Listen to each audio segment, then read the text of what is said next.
Je vous remercie de cette invitation, d'autant que je peux déjà signaler que les débats du début de l'après-midi et de la matinée m'ont bien intéressé, m'ont beaucoup plu. Donc vous allez sûrement réentendre des choses que vous avez déjà entendues ce matin, mais bon, comme on dit, faut répéter des fois plusieurs fois les choses, donc c'est pas plus mal.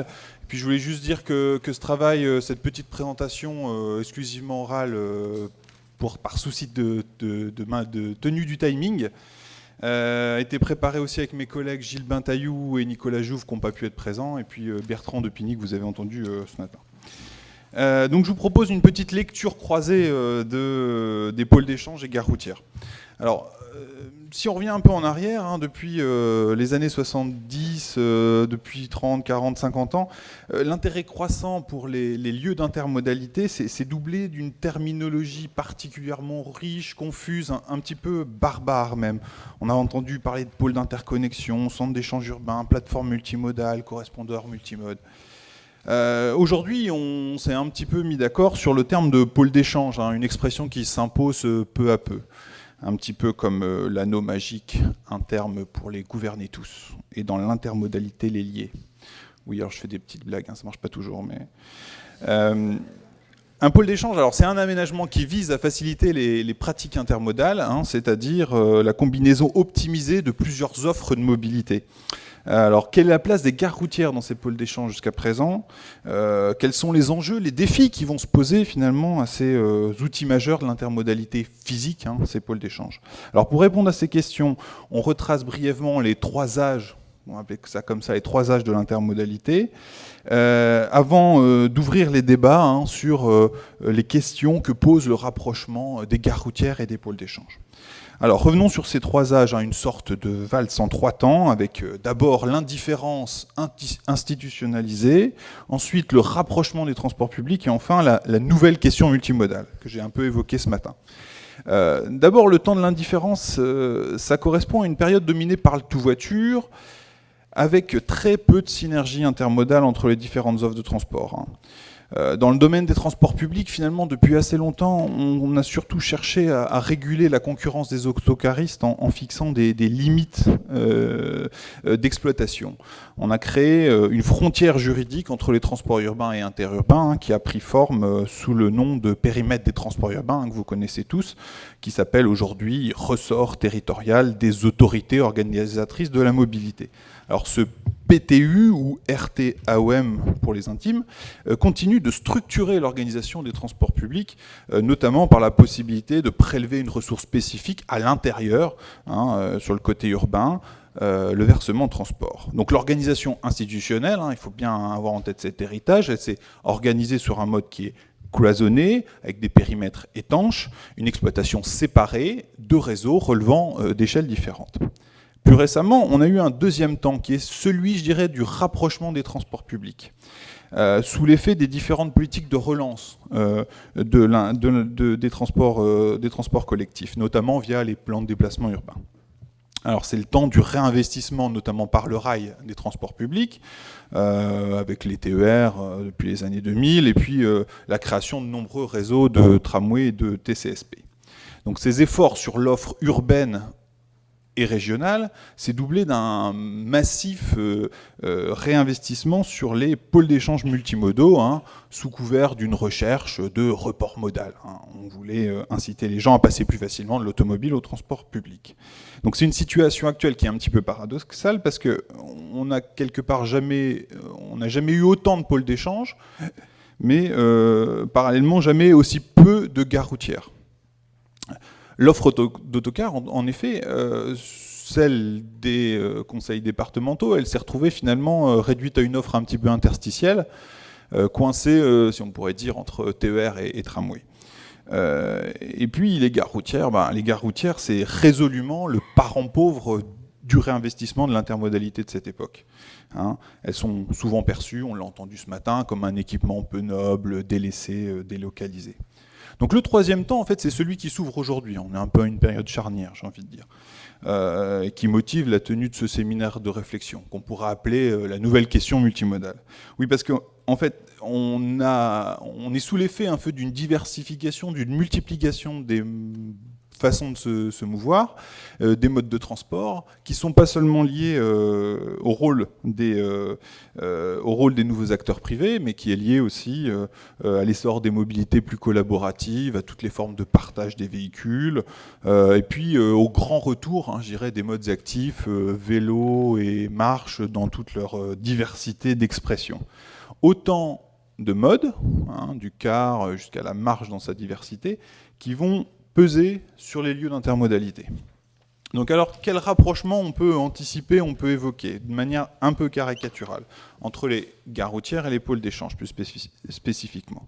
Donc on peut dresser trois pistes, trois étapes de rapprochement. La première étape, ça serait peut-être celle du cloisonnement, où finalement, qui pourrait résulter d'une mésentente, qui pourrait se traduire par une multiplication d'équipements autonomes, mal connectés entre eux. Chacun chez soi et les modes seront bien cloisonnés. C'est peut-être pas forcément souhaitable, mais c'est une étape qui peut apparaître si on n'arrive pas à trouver de solution à court terme. La deuxième étape, ça serait peut-être celle de la coordination monomodale. C'est-à-dire, là, on est plutôt dans une solution qui est une coordination sectorielle pragmatique entre les offres routières. On va essayer de mutualiser des équipements. Bus, autocar, différentes offres, qui peut s'appuyer d'ailleurs sur l'idée qu'on a du schéma directeur des gares routières. Et puis la troisième étape, ça serait celle de l'intégration multimodale, plus longue, plus complexe à mettre en œuvre, qui suppose une démarche plus stratégique, plus politique, et qui pourrait s'appuyer sur ce que pourrait être, je prends beaucoup de pincettes, le schéma régional de l'intermodalité. Peut-être une façon de mieux articuler l'organisation de l'intermodalité avec les stratégies territoriales dans le cadre du futur SRADET. Et donc une intégration multimodale qui nécessite de se poser des questions sur les fonctions transport, les fonctions services, les fonctions urbaines des pôles d'échange dans leur intégralité.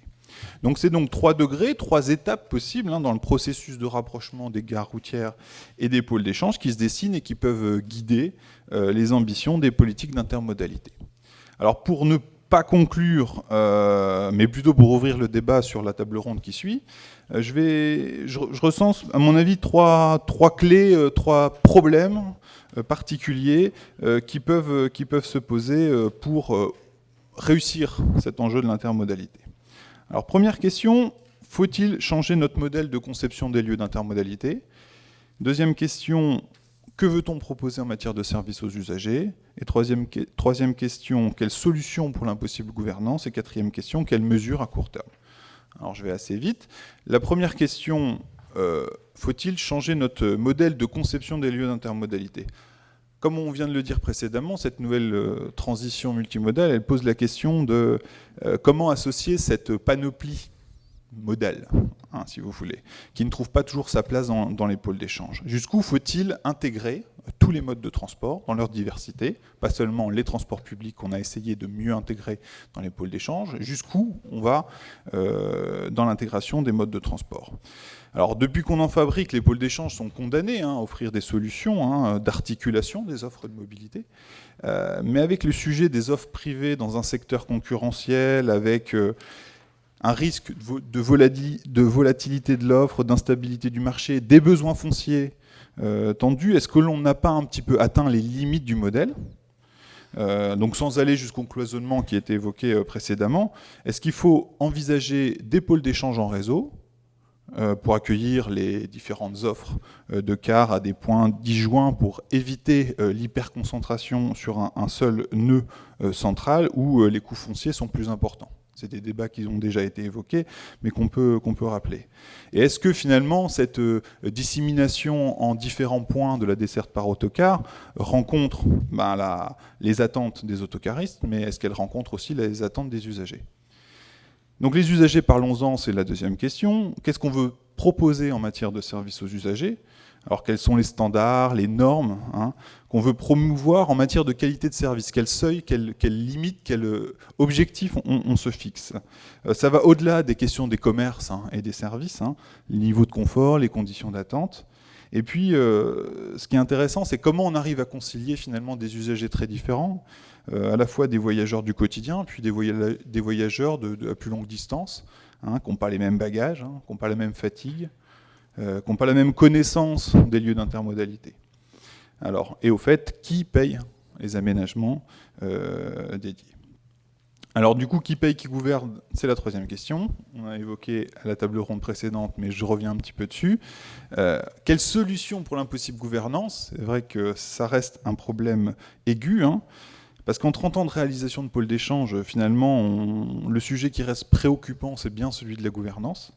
Le partenariat entre acteurs publics, généralement, peut s'organiser dans le temps du projet, mais quasiment jamais pour garantir l'évolution dans la durée des pôles d'échange, hein, dans le cadre d'une gestion intégrée globale entre les différents acteurs. Donc comment trouver une nouvelle gouvernance alors que la coordination des autorités publiques sur les pôles d'échange est en soi un défi? Alors sans compter qu'on rajoute une couche de complexité, hein, puisque dans le cas des gares routières, on a l'héritage, hein, des décennies précédentes, hein, qui présentent des éléments très variables en matière de foncier, de propriété, de mode de gestion des équipements. On a quelque chose de très complexe. Alors doit-on rechercher une uniformisation, hein, de ces équipements, de la gestion de ces équipements, et pourquoi pas peut-être un gare et connexion des pôles d'échange au-delà du ferroviaire? Et puis la dernière question, c'est le problème des temporalités de l'action publique. Quelles solutions, quelles mesures à court terme face à un développement sans précédent de nouvelles offres de mobilité, notamment les offres privées? On répond souvent par la planification, par les schémas, mais qui renvoient à de toutes autres temporalités. Donc même si les collectivités doivent effectivement penser, hein, des démarches de moyen ou de long terme, il y a des questions qui se présentent. Quelles solutions mettre en œuvre à court terme? Que faut-il préserver? Que faut-il dissuader?